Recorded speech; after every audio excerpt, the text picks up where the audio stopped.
Hello again, it's Joe V from 4x5 Photography. In this video we're going to talk about how to create better large format negatives than old Ansel himself. Let's find out how. Hi, this is Ansel Adams. There's no way this joker can develop film better than I can.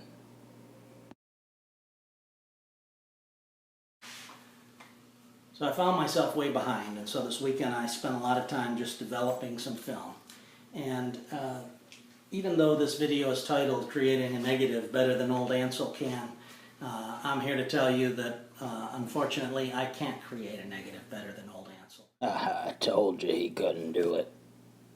And it's beyond the fact that there's an obvious skill difference between a master like him and a guy like me.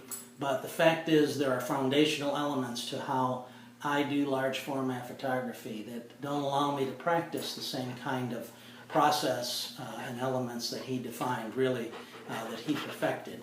And one of those foundational elements is this. So our old friend Ansel, he would spend time in the darkroom and he would develop film one sheet at a time in the developer. And by doing that, he could vary the development time, the mixture, the recipe that he was using for development, and all of the elements around allowing this negative to develop the way that he wanted to, with the contrast he wanted to, at the highs and at the shadows. And so it's a mere fact that, quite frankly, I don't have the time to develop the way that Ansel did. I don't have the time to spend in a dark room and spend upwards of what could be half an hour to an hour on each sheet of film. I go out and I shoot probably 8 to 10 sheets when I go out on a shoot, and then when I come home I'm developing using this. And this is a relatively low-level Jobo. What the hell is a Jobo?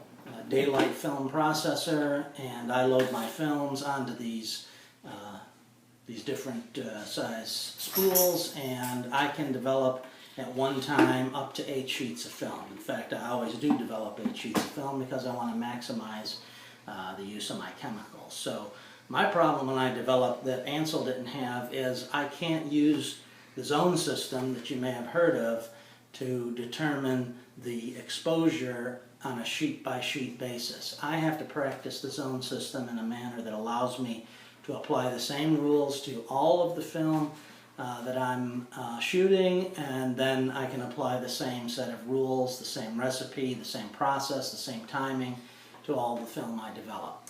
And as a result of that, while I can remain enamored and in awe of somebody like Ansel's ability to develop film and to get the negative that really reflected the picture that he saw in his mind's eye, I've been able to develop a set of processes and an approach that helps me to get the negative and ultimately the print that reflects the picture that's in my mind's eye.